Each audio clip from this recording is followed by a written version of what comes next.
एक मोठी बातमी पाहूया। संसदेमध्ये 16 ते 18 एप्रिल दरम्यान नारी शक्ती वंदन अधिनियम पारित करण्यात येणार आहे। यामुळे महिलांना 33% आरक्षण मिळणार आहे।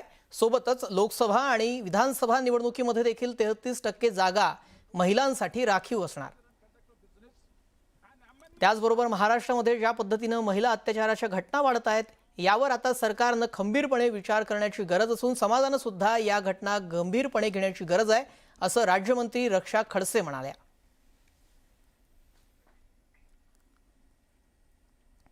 दरम्यान संसदेमध्ये महिला खासदारांची संख्या किती वाढू शकते ते आपण पाहूया। लोकसभेमध्ये महिलांसाठी 33% आरक्षण असणार।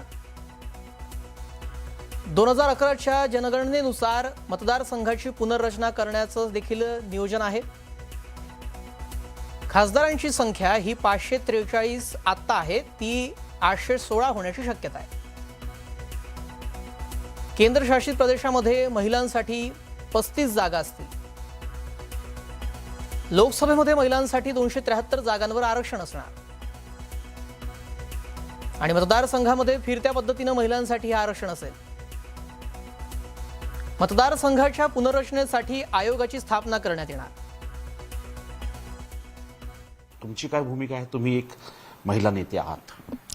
नक्कीच मला जसं तुम्ही सांगितलं की हा एक ऐतिहासिक निर्णय या लोकशाहीमध्ये होताना दिसणार आहे आणि आपल्या देशामध्ये होताना दिसणार आहे की गेल्या अनेक वर्षापासून जी मागणी होती की महिलांना आरक्षण लोकसभा आणि विधानसभामध्ये मिळालं पाहिजे, तर ह्या विधेयकाच्या माध्यमातून ते पुढे येताना आपल्याला दिसतंय आणि एक खूप चांगला मोठा बदल महिलांच्या बाबतीमध्ये येणाऱ्या दिवसामध्ये आपल्याला बघायला मिळेल।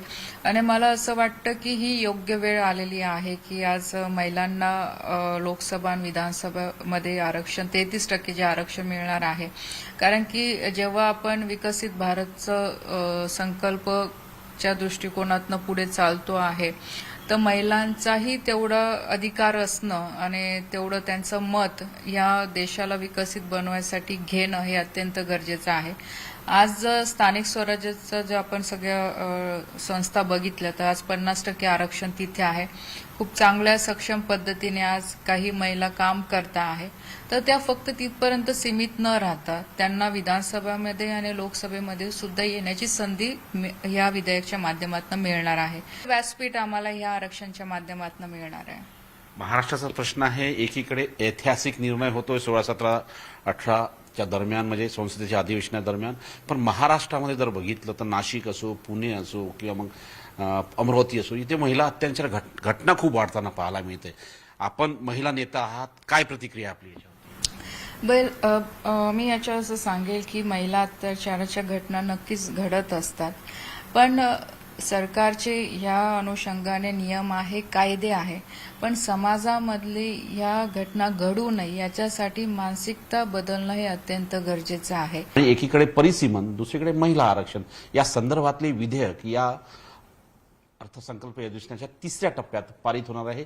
बघूया कशा पद्धतीने हे विधेयक पारित होतं आणि कशा पद्धतीनं समानतेचा अधिकार महिलांना देखील मिळतो, जो यामध्ये खास करून जनतेमधून निवडून येणाऱ्या प्रत्येक महिलेला मिळावा अशी प्रक्रिया असणार आहे। नवी दिल्लीहून व्हिडिओ जर्नलिस्ट योगेशसह प्रशांत रामदास, न्यूज 18 मराठी।